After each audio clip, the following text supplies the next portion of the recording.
Hey everyone, it's Jasmine back on SellerAmp's YouTube channel, and today I am going to be showing you guys exactly what you should be looking at when you are making your buying decisions to resell a product on your Amazon store. Make sure to subscribe to SellerAmp's YouTube channel. There's a lot of helpful tutorials on there. But besides that, if you have not already used SellerAmp, make sure to go to this link, selleramp.com/Jazz, so then you can try it out for free today. This is going to be a very helpful video, especially for beginners who are trying to, start their Amazon business and already start making profit before the end of this year. So if you haven't already, make sure to like it up, subscribe for more, and push that little bell so you're notified whenever I post. Let's go ahead and do this. So we're going to call this the buying checklist, and you're going to use this checklist whenever you are looking for products to resell on your Amazon store. So first things first, you need to make sure that you're ungated. So we're going to just put a little box and we're going to make sure that we are ungated. Now, if you do not know what ungating is, make sure to go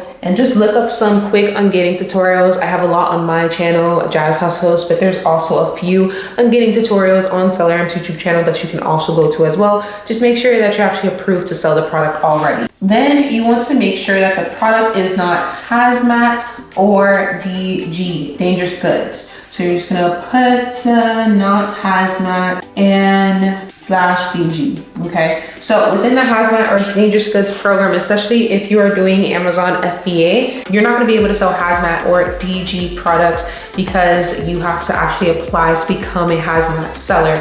So if you are doing FBM, then you don't really have to necessarily worry about this. Just keep in mind for FBA, if you are not under the Hazmat or DG program, then you cannot sell any Hazmat or DG items. Now, how are you gonna be able to tell if it is Hazmat or DG? First, let me tell you what that is. Hazmat or DG products is basically, they catch on fire quickly, they're flammable or whatever. And if you're sending it to Amazon's warehouse, you have to make sure that you're within that program. It usually takes a few months to apply and to actually get approved. So if you aren't, then just make sure to either FBM the product or disregard the product entirely. So the way to find out if it's Hazmat or DG, on SellerAmp, on the top info panel, it's going to actually show you the alerts. And if it has the H alert, so let me go ahead and include that now. If it has the H and a box, or if it says something within the realm of like DG, it's probably just going to say H though. It's not going to say DG, but most likely you will see this. That just means that it is Hazmat or DG. So that's how you'll be able to tell. I'm gonna just take out the DG because I'm pretty sure it's really just the H alert that you guys will see. And it'll also tell you. SellerAmp alerts panel will also tell you if it's in the dangerous goods program.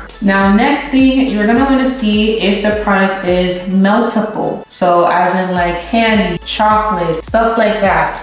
If it is meltable, then you are not really gonna wanna send it out FBA. If you are doing FBM, then that's where you don't really have to technically worry about that. Just because with multiple units, they are, prone to being melted and you don't want your customer to leave a bad review. So if you plan on selling multiple items like chocolates, candies, whatever, then make sure you FBM it, not FBA the product. Now, you can send out multiple items with FBA in Q4 for Amazon, but I honestly don't recommend doing so. Next, you are gonna wanna see if Amazon or the brand is on the listing. So AMZ/brand on listing, okay? So you're honestly not going to really want to compete with Amazon on a listing unless they are sharing the buy box, okay? I will talk to you guys about that. But basically, the buy box is the price that customers see once they first click on a listing. So if Amazon is hogging the buy box, especially like 100%, 99%, a little over 5%, then you are gonna wanna kind of disregard, especially if Amazon has their price super low. But if the brand is on the listing, you are going to completely want to disregard the listing because you are not gonna wanna compete when the brand is on the listing. You will most likely get kicked off and you don't want to deal with any dead inventory or violations on your account. So if the brand is on the listing, completely disregard. If Amazon's on the listing, make sure that they're sharing the buy box wins and they're not just hogging the buy box and just making all the wins possible, okay? So that's really important. That goes for FBA and FBM. Now we are going to want to make sure that our BSR, also known as sales rank, is under 100 100K. So 100,000. BSR also stands for sales rank. It's basically the ranking of the product. The lower the BSR, the better it is. The higher the BSR, the worse it is. So just make sure to keep that in mind. A lot of people forget that. A lot of people think that a higher sales rank means it's a better product.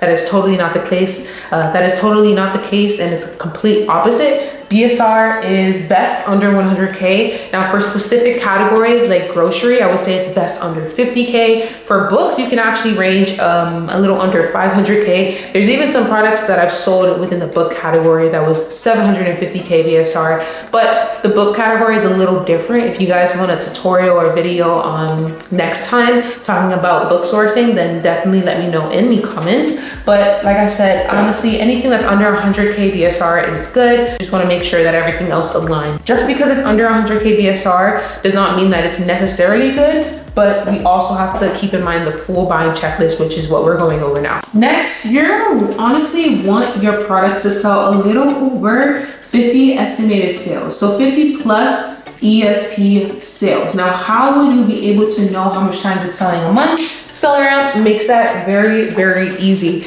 Right in the quick info panel on SellerAmp, the first panel that you will see once you scan a product, in the middle, it is going to tell you and show you exactly how much times it sells a month. So if it's 50 plus, it'll say 50 plus. If it's selling over 100 times a month, it'll say 100 plus. If it's selling over 200 times a month, it'll say 200 plus. Now, if it doesn't say that number, then that means that it sells less than 50 times. Sometimes, especially if you're on a variation listing, we can go over that too, making sure to check the variations. That's actually going to be inside of this buying checklist, but we'll go over that when it comes time. But honestly, I feel like any product that sells over 50 times a month is probably more ideal. With books category is a little different. I would say anything that sells a little over 5 times a month to 10 times a month sounds very small, but just because the book category is very low competition, so you'll definitely be able to make sales, and also the profit and ROI is way higher for books. Now, next, you are gonna wanna make sure that there's at least 3 plus FBA sellers on the listing. Okay, if you're doing FBM, it can be 3 plus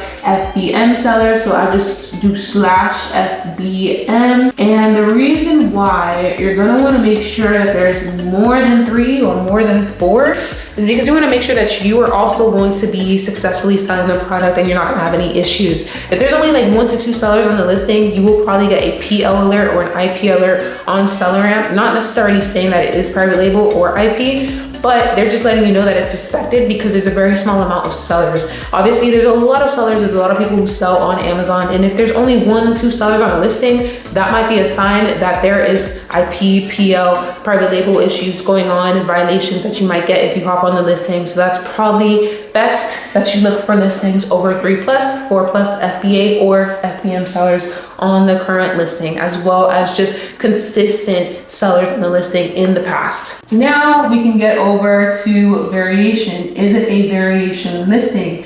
If you don't know what a variation listing is, basically it's when there's multiple different options to choose from as a customer within the listing. So you know how sometimes you guys will go ahead and let's say you're on a listing for a pair of socks, right? And there is medium size, small size, large size. You have many different options to try compared to another listing that is not a variation listing. Let's just say I were to purchase this marker. It just sells like this. There's no other options that I can purchase this listing, you know, this marker for. That's basically not a variation listing. So a variation listing is when there's multiple different options for the customer to choose from. So if it's a variation listing, you just want to make sure you note that on your SellerAmp. In your SellerAmp settings, you're going to want to turn on the variations panel. The variations panel is actually going to let you know percentage-wise how much times kind of the product is selling a month. Now we have to do some type of math for that. Let me go ahead and break that down. So when you have the variations panel turned on SellerAmp, make sure to do so, because if not, then you will not see it. You're going to just want to scroll down and actually click the button to generate the amount of percentage ratings wise for the product specifically, and it'll let you know exactly how much percent that product has in ratings. So then you'll take that ratings percentage and you will go based off of the sales, the estimated sales that was on top on the quick info SellerAmp panel. So basically, let's just say that it's selling over, let's say that the SellerAmp listing, for example, I'll put it up here, said 33 times a month, and it'll say like the little I because it'll let you know that it's a variation listing. So this is EST sales, right? EST sales. And let's just say that with the current listing that we're on, let's just say that it's a 1-pack or 2-pack or 3-pack of markers. Let's say the 1-pack had a total percentage of 15%. So let's say one pack had 15%, 2-pack 3%, and vice versa. I'm just gonna go based off of that, okay? So let's just say that we're trying to sell the 1-pack. We're going to take 15% of 33. Let's ask Siri. Hey Siri, what is 15% of 33? Okay, so that's 4.95. Realistically, say that the 1-pack sells about 5 times a month, okay? If you wanted to do the 2-pack, let's ask Siri. Hey Siri, what is 3% of 33? 0.99, meaning that it basically sells technically about 1 time a month. Okay, so you see how I did that, guys? Estimated sales with SellerAmp. This is literally the quick info panel on the top on SellerAmp, okay? And it's gonna give you the estimated sales number. You're going to the variations panel. The handwriting is not the best right now. And then you're going to just look at that. So you have to do that math. It's not gonna do it for you, okay? So just make sure if it's a variation listing, do that math. Now, another thing that you should be doing before you invest in a product is checking your competition, okay? Checking comp. I'm gonna just say that. You're gonna easily just go into the offers panel inside of SellerAmp. You're gonna see all the sellers that are currently on the listing, what they have their price at, how much stock they have, and you're just gonna wanna check that out and see where people are pricing their products at, where can you fit in if you wanna be the 5th seller on the listing or the 10th seller or the 3rd or the 1st seller, whatever, but you are gonna wanna check your competition. You also wanna make sure that there's not that much sellers on the listing. I guess you would say for a product that sells 50 times a month, I would say probably less than 7 with low stock. I think that sells 100 times a month, I would say probably less than say 10 to 12.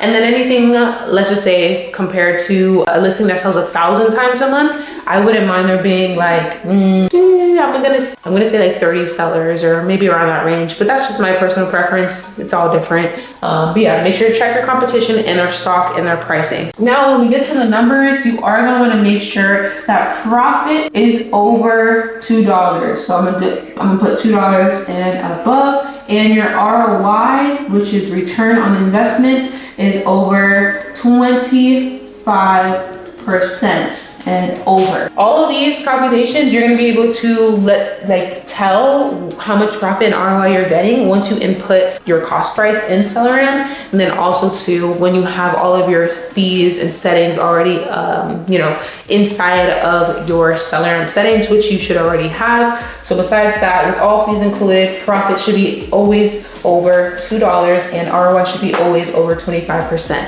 Everyone's a little different. Sometimes people go for 20%, but it's just up to you. So next, you're just gonna wanna take a look at the Keepa chart. So if you don't have the full Keepa software, that is fine. SellerAmp actually has their own Keepa graph. So you'll just scroll down and you'll be able to see the Keepa chart. Make sure that the pink line is steady, as in like the buy box line, making sure there's not too much sellers hopping on the listing, which is the 3rd graph, and it's the purple line, the offer count graph. And the 2nd graph usually is kind of like the estimated sales graph, but we already talked about the estimated sales. And besides that, you just want to make sure that the sales rank usually stays under 100K. The pink line is pretty steady or rising, and that's the main thing with that. Then we're getting close to the end. I know it's a lot, but just trust me on this. You're gonna wanna look at the buy box analyst. Buy box analyst. So the buy box analyst is basically like the pie chart that you will see. Now with the pie chart, make sure that it's turned on in your SellerAmp settings. If not, that you are not going to be able to see it. So make sure to toggle it on. Same thing with the variations. Buy box analyst, you're gonna wanna turn that on.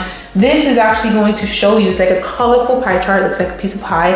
This is going to show you how much percent each seller is winning the buy box. So remember when I was telling you guys, if Amazon is on the listing, you don't have to completely disregard it, but just make sure that they're not hogging the buy box. If the Amazon listing looks like this, let's say that there's a small percent, Amazon is winning most of this, like all of this, and only this percentage is what I'll be able to, make out of it, and every other seller on the listing, that's no bueno. I feel like if you are on a listing, anything under like 50% for each seller combined across, I think is best, 50% and under, because that's also going to give you a 50% chance and all the other sellers on the listing to win a piece of the pie and win the buy box and make more sales. So I would say anything under 50%. So like under 50%, the highest buy box winner should be kind of winning it. So then, you know, no one's just hogging the buy box. And last but not least, you are gonna wanna make sure if it's a bundle or pack listing, because if you are inputting your cost price as, let's just say for one marker is $2.99, or let's just say $3, and the actual listing is for a 2-pack of markers,